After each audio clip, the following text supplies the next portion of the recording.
শুরু করেন। জয়গুরু প্রদীপদা। জয়গুরু জয়গুরু জয়গুরু জয়গুরু। কান্দ্রা সরাইকেলা পরিচালিত আজকের এই মহতি বৈকালিক সৎসঙ্গে সকলকে আনন্দিত জয়গুরু। লং পঙ্ঘং লং হইতে গিরিম যৎকি পঙ্ক্তমে হং বন্দে পরমানন্দ মাধবম। হে পরম পিতা পরম কারণিক পরমেশ্বর প্রভুর রাতুলসী পাদপদ্মে অনন্ত কোটি প্রণতি নিবেদন করি।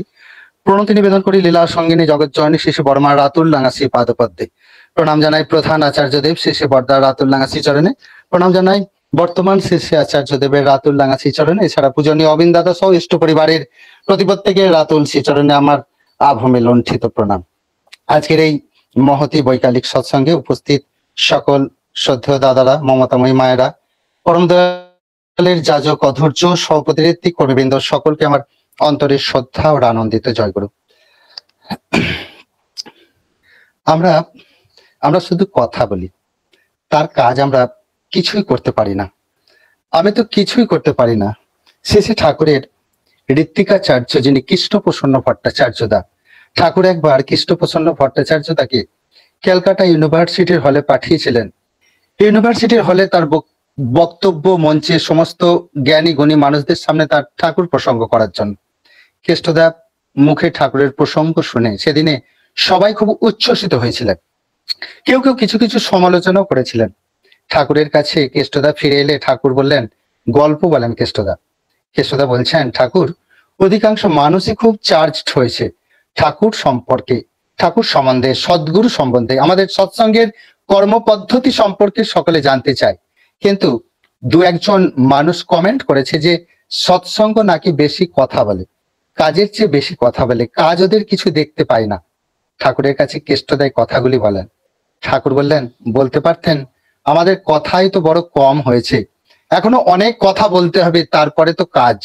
এখন হচ্ছে যাত্রা শুরু হবার আগে যে কনসার্ট বাজে, যে বাজনা বাজে, বলতে পারতেন আপনাদের যেটাকে কথা বলে মনে হচ্ছে, যাত্রা কিন্তু এখনো শুরু হয়নি। শেষে ঠাকুরের এই 81 বছরের দিব্যলীলা, তার যে জীবন দর্শন, তা হয়তো ঠিক ভাবে জীবনীয় রূপ পাবে হয়তো আরো 1000 খানেক বছর পরে। যেটা রূপ পাচ্ছে সেটা বড় ক্ষুদ্র, তাতে আমরা আনন্দে ডগমগ করছি, দুনিয়ায় ঠাকুরের নামে জয়ধ্বনি করে বেড়াচ্ছি।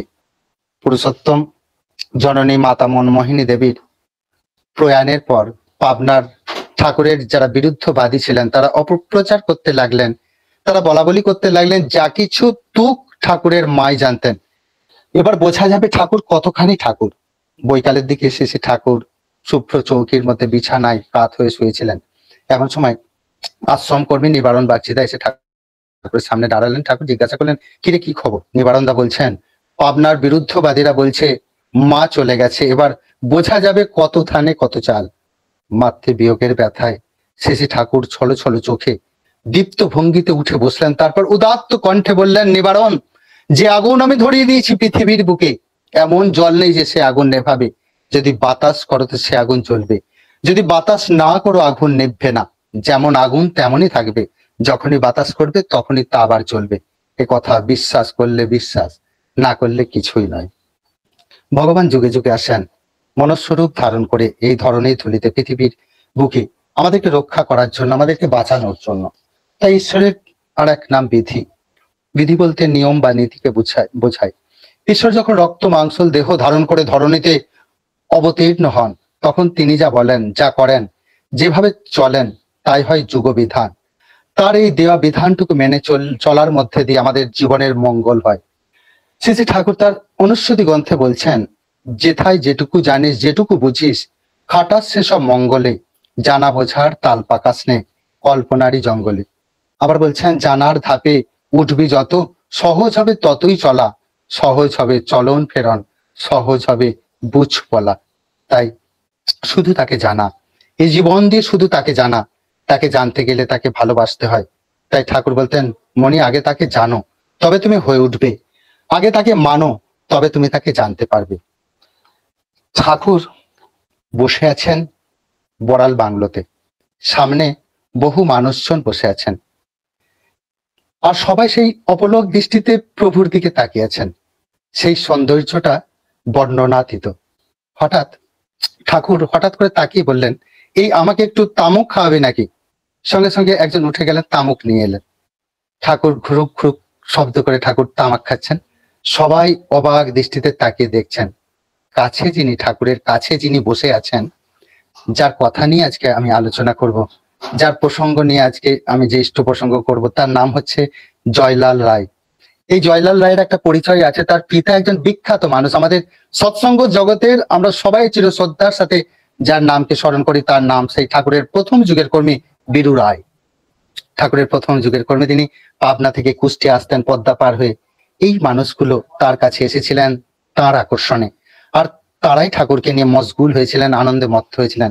ঠাকুর তাদেরকে নিজের মতো করে আপন করে নিয়েছিলেন। এই মানুষগুলোর জীবন কাহিনী আমাদের সকলের জানা দরকার। না জানলে আমরা ঠাকুরকে অনুভব করতে পারবো না। ভক্তের মধ্যেই তো ভগবান নিজেকে প্রকটিত করেন। এই বীরু রায় এমন একজন সর্বত্যাগী মানুষ ছিলেন, সারাটা জীবন তিনি নিজেকে উৎসর্গ করেছিলেন ঠাকুরের কাছে। সেই প্রথম যুগের কর্মী বীরু রায়, তার মনে হলো যে পুরুষোত্তমকে আমরা পেয়েছি, যাকে অনন্তনাথ মনে করেছেন জীবন দুনিয়ার মালিক হিসেবে, যাকে কিশোরী মোহন জিজ্ঞাসা অনুভব করেছেন যে চলার পথের স্বয়ং নরনারায়ণ হিসেবে, যাকে সতীশচন্দ্র গোস্বামী অনুভব করেছেন ভগবান শ্রী চৈতন্য এবার মত্ত ধামে এসেছেন। এই অনুভবগুলো কি শুধু ব্যক্তিগত স্তরেই থাকবে? কেউ কি জানবে না? তাকে অনুভব করা সকলের মধ্যে, এই যে একটা মনের তাগিদ যার মধ্যে প্রকট হয়ে উঠেছিল, তিনি হচ্ছেন এই বীরু রায়। তিনি ছটফট করতে থাকলেন তার জীবন দেবতাকে সবার কাছে হাজির করবার জন্য। সবাই জানুক যে একাকি মধু আস্বাদন করা তো ভালো লাগে না। মৌমাছি যেমন মধু খেতে আসে, যে একটা ফুলে গিয়ে বসে অন্যান্য সবাইকে ডেকে নিয়ে আসে, দলের সবাইকে ডেকে নিয়ে আসে, যা আয় এই গাছে মধু জন্মেছে, তেমনি বীরু রায় পাগলের মতো ছটফট করতে লাগলেন। সেই প্রফুল্ল রায়, গোকুল মন্ডল, সত্য দত্ত সবাইকে একসাথে নিয়ে বললেন, ঠাকুর কি শুধু আমাদের একার? এই দুনিয়ার মানুষ কি জানবে না? সবাই বললেন, এই অজগায়ে তা কি করে সম্ভব? বীরু রায় বললেন, আমরা পত্র পত্রিকায় বাংলাদেশের সর্বত্র, ভারতের সর্বত্র প্রচার করি যে ভগবান আবির্ভূত হয়েছেন, তিনি এসেছেন তার বার্তা নিয়ে। আমরা সবাই তখন বলছেন যে তা কি করে সম্ভব? ঠাকুর তো রাজি হবেন না, ঠাকুর তো প্রচার বিমুখ, তিনি তো কখনো চান না তার কথা লোকের কাছে সম্প্রচারিত হোক। তিনি আমাদের নিয়ে আনন্দে মশগুল হয়ে থাকতে চান। কেউ তাকে প্রণাম করতে গেলে তিনি সরে যান। তিনি বলেন, ভগবান আর কুষ্ঠ রোগী দুটোকেই সবাই অচ্যুত বলে। ভগবানকে অচ্যুত করে দূরে রাখে, মন্দিরে রাখে। তিনি বলেন, আমি মন্দিরের ভগবান চাই না, আমি মানুষের মনের অন্তঃস্থলে থাকতে চাই, তোমাদের মনের মানুষ হয়ে থাকতে চাই, তোমরা আমাকে অচ্যুত করে দিও না। এই তো তিনি বলেন। তাহলে কি করে এটা সম্ভব হবে? সকলে দল বেঁধে পাবনাতে গেলেন, অনন্তনাথ রায়ের বাড়িতে, কাশীপুরে তার বাড়ি। সবাই সেখানে পৌঁছলেন। তার একটা সাধন গৃহ ছিল অনন্তনাথের। তাকে জিজ্ঞাসা করলেন, আপনাকে ঠাকুর তো মহারাজ বলেন। মহারাজ বলেন কেন? তিনি বলছেন, সে কথা আর বলবেন না, আমি ভালো তামুক সাজতে পারতাম, তাই সুন্দর তামাক সাজার জন্য তো অবশ্য এটা ঠাকুরই আমাকে শিখিয়ে দিয়েছিলেন। এই তামাক খেয়ে একদিন ঠাকুর বলে উঠলেন, আরে অন্তা, তুই তো তামুক সাজা মহারাজ হয়ে গেলি। সেই থেকে তামুক সাজার মহারাজ হয়ে গেলাম। সেই ব্যাঙাচির লেজের মতো ওই তামুক সাজাটা কখন খসে গেল, আমি মহারাজ হয়ে গেলাম। এইভাবেই তো আমি মহারাজ। তারা বললেন, দাদা আপনি তো ঠাকুরের বন্ধু, আমরা একটা উৎসব করব, তার কথা প্রচার করব, তাকে তিনি যদি রাজি হয়ে যান। অনন্তনাথ বলছেন, দাঁড়ান, আমি আগে একটু ধ্যানে গিয়ে বসি। 3 দিন অনন্ত মহারাজ ধ্যানে রইলেন। যখন বেরিয়ে এলেন, সমস্ত মুখ চোখ তার লাল, মুখটা লাল হয়ে গেছে, চোখগুলো জল জল করছে। তাকে বললেন, সময় হয়েছে বিরুদা, সেই জন্যই আপনার মনে জেগেছে, করুন, উৎসব করুন। কিন্তু ঠাকুর তো রাজি হবেন না। সবাই মিলে বুদ্ধি তখন কাটালেন, মার কাছে যায়। মাতা মনমোহিনী দেবী যদি বলেন তাহলে ঠাকুর না করতে পারবে না। সবাই মিলে তখন মাতা মনমোহিনী দেবীর কাছে গেলেন, গিয়ে বলছেন, মা একটা অনুরোধ আছে আপনার কাছে। মা বলছেন, বলো। সবাই বললেন, মা গো, আমরা বিশ্বগুরুর উৎসব করতে চাই, ঠাকুরকে লোকের সামনে আনতে চাই। মা বলছেন, পাগল নাকি? আমার ছেলে কখনোই রাজি হবে না, কোনো দিন রাজি হবে না। সকলে কেঁদে ফেললেন। বীরু রায় বললেন, মা গো, আমরা কি পারবো না প্রভুকে সবার সামনে আনতে? মা খানিকক্ষণ ভাবলেন, ভেবে বললেন, তোরা একটু সর, আমি ঘরে গিয়ে অনুকূলের সঙ্গে কথা বলে আসি। ঘরে গিয়ে বললেন, অনুকূল শোন, কুষ্ঠের দাদারা সব এসেছে, বড় একটা আয়োজন করবে, ওদের সব আয়োজন ব্যর্থ হয়ে যাবে, কত মানুষ আসবে প্রসাদ খেতে, সব নষ্ট হয়ে যাবে, চল না তুই আর আমি একবার যাই। ঠাকুর গম্ভীর হয়ে বাইরে বেরুলেন, বললেন, আমি যাব। সবাই করে উঠলেন। ঠাকুর তাকিয়ে বললেন, শোনেন দাদারা, আপনারা আমাকে ভগবান সাজাইছেন, কিন্তু আপনাদেরই হলো। এতদিন আমি চলে ফিরে বেড়াতাম, সবার কাছে গিয়ে পরম পিতার কথা কথাম। আজকে আপনারা আমাকে বিশ্বগুরু বানাচ্ছেন, ঠুঁটো করে দিলেন। কিন্তু এখন থেকে আপনাদের কাজ হলো পরম পিতার বার্তাটা লোকের কাছে পৌঁছানো, সেই দায়িত্ব থেকে পিছিয়ে এলে চলবে না। কিন্তু বিদু রায় তাকে বললেন, ঠাকুর আমরা দায়িত্ব নিলাম। সেই কুষ্টিয়ার উৎসব সবাই আপনারা জানেন, ঠাকুর স্টিমার ঘাট থেকে নামলেন, চারিদিকে জয়ধ্বনি। আমরা শুনেছি সবাই, যে সমস্ত মারোয়ারি যারা ছিল, যত দীক্ষিত ছিল, যত মহাজন ছিল, আপামর জনসাধারণ সর্বস্ব উজাড় করে দিয়েছেন। কি বিপুল আয়োজন হয়েছিল, কল্পনা করা যায় না। মন মন চালের ভাত, ডাল, তরকারি, লুচি, মায়েরা সবাই বেরিয়ে এসেছে, সারা বাংলাদেশের মানুষ ছুটে এসেছে বিশ্বগুরু কিরকম তাকে দেখার জন্য। পরবর্তী ঘটনার কথা আমি আর যাচ্ছি না। আজকের যে বিদু রায়ের কথা বলছিলাম, যা বলছি তার কারণ, ঠাকুর যখন তামাক খাওয়ার জন্য বলছিলেন, আমাকে একটু তামুক খাওয়াবে নাকি, যে গল্পটা বলছিলাম, সেই ঠাকুরের একদম সামনে যিনি বসেছিলেন তিনি হচ্ছেন জয়লাল রায়। তিনি বিদু রায়ের সুযোগ্য পুত্র। তিনি তেলকো কোম্পানিতে চাকরি করে জামশেদপুরে থাকেন। তিনি পরিবারের সকলকে নিয়ে একটা সমস্যায় পড়েছেন।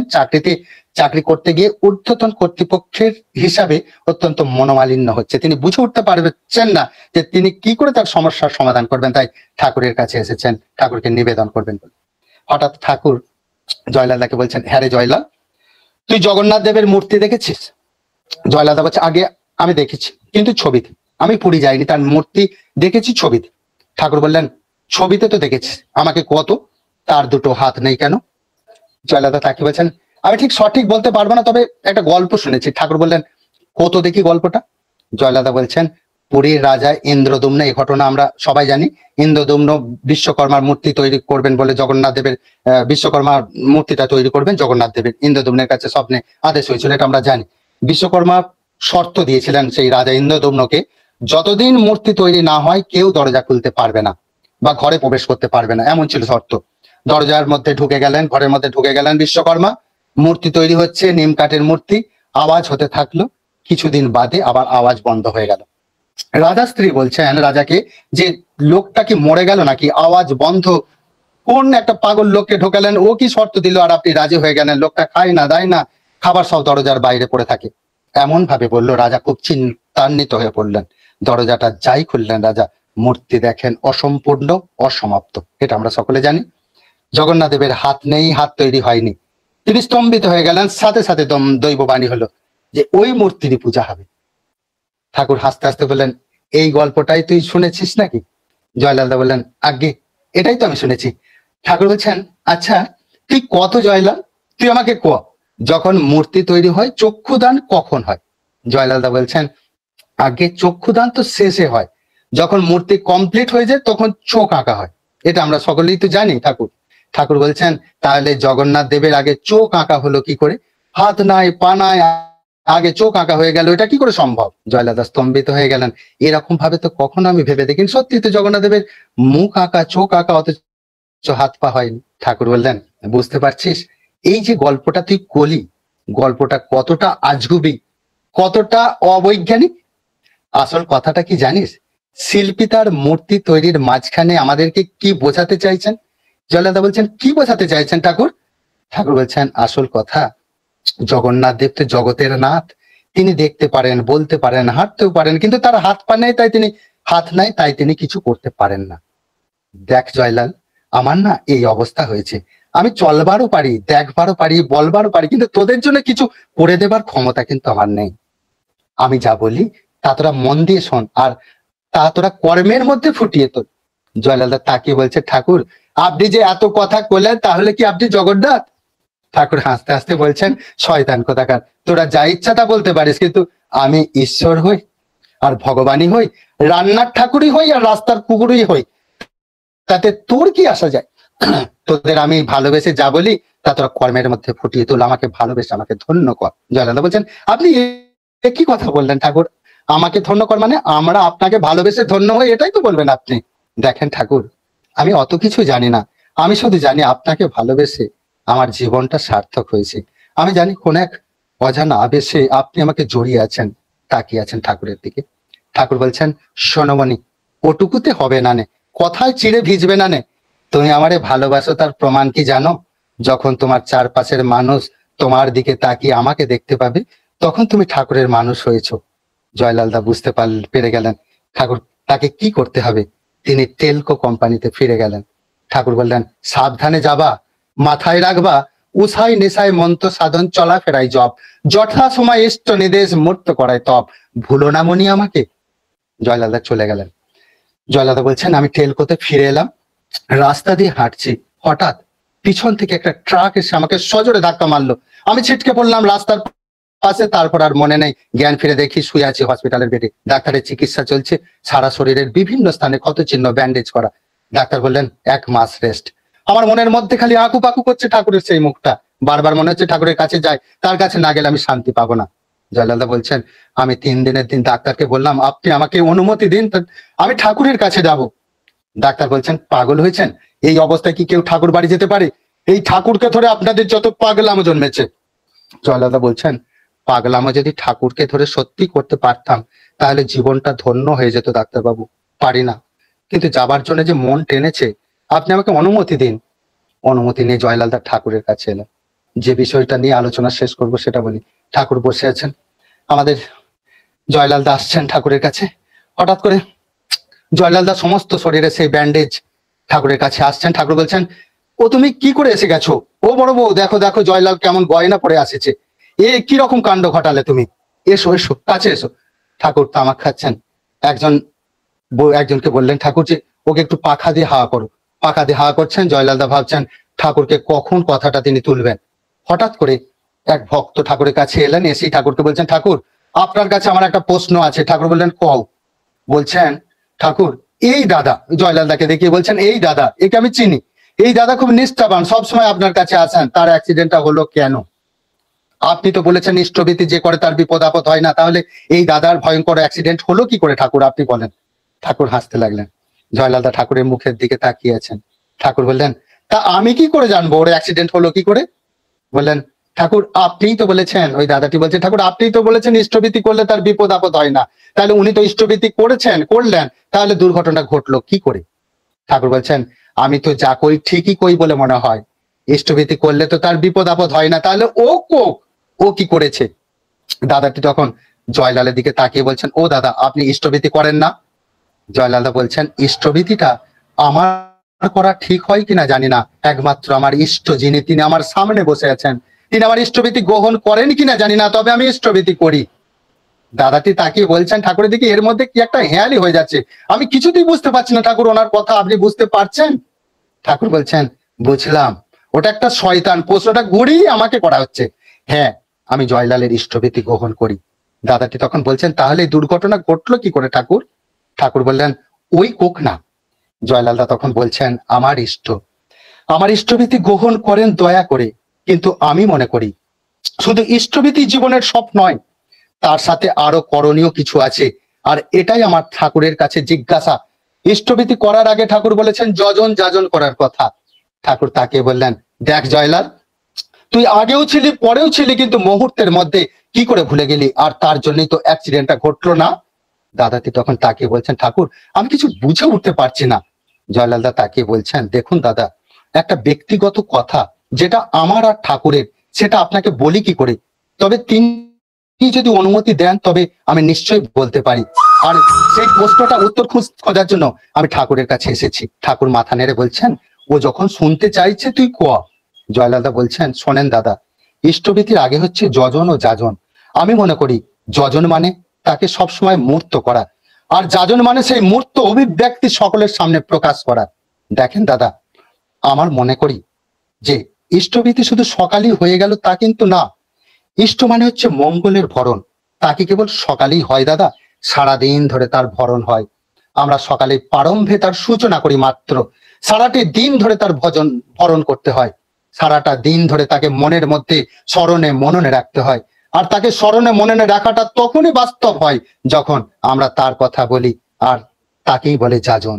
জানেন দাদা, আজকে ঠাকুরের কাছে যে কথা বলতে এসেছিলাম, ঠাকুর বলে দিলেন তুই আগেও ছিলি পরেও ছিলি, কিন্তু মুহূর্তের মধ্যে আমাকে হারালি কেন? সেদিন টাটার রাস্তা ধরে যখন আমি হাঁটছিলাম, আমার মধ্যে প্রবল বেগে নাম চলছিল, আমি নামের মধ্যে চলছিলাম, হঠাৎ মুহূর্তের মধ্যে আমি নাম থেকে বিরত হয়ে যাই। আর সেই মুহূর্তের জন্য আমি ব্যক্তিগত চিন্তার মধ্যে ডুবে পড়েছিলাম, আর এই মুহূর্তের মধ্যে আমি নাম ভুলে যাই, আর সেই মুহূর্তে অ্যাক্সিডেন্টটা ঘটে যায়। আমি ঠাকুরের কাছে একটু নিচে বসবো, আমি ঠাকুরের কাছে জানতে এসেছিলাম আমার এই মুহূর্তের ভুলের তার জন্য কি অ্যাক্সিডেন্টটা হলো কিনা। ঠাকুর সব জেনে বসে আছেন, তাই তিনি বললেন জয়লাল তুমি আগেও ছিলে পরেও ছিলে, তবে মুহূর্তের জন্য আমাকে ভুললে কেন? তিনি চান 24টা ঘন্টা আমি তাকে নিয়ে থাকি, তার ভাবনায় থাকি, তার কথা লোকের কাছে বলি। আর এটাই হচ্ছে আমাদের বলার তুক। যজন যাজন ইষ্টভীতি, ঠাকুর বলেছেন যজন যাজন ইষ্টভীতি করলে কাটছে মহাভীতি। তার মানে হচ্ছে তুমি মুহূর্তের জন্য তার থেকে চ্যুত হইও না। তিনি বললেন, বীরু রায়ের পুত্র তুমি জয়লাল, তুমি আমাকে মুহূর্তের মধ্যে ভুলে গেলে কেন? আমি যে চাই, তোমার বাবা আমাকে কথা দিয়েছিলেন আমাকে পরিবেশন করার দায়িত্ব আমাদের বিশ্বগুরু উৎসবে। আমি যে জগন্নাথ হয়ে গেছি, এখন সবটা তোমাদের উপর। তোমরা কোনো মুহূর্তের জন্য আমাকে ভুলো না। তাহলে এই লক্ষিন্দরের বাসর ঘরের মতো সেই সূক্ষ্ম ফাঁক দিয়ে যে সর্প দংশন করেছিল, তেমনি মুহূর্তের ভুলে আমাকে হারিয়ে ফেললে শয়তান কিন্তু তোমাদেরকে ধরবে।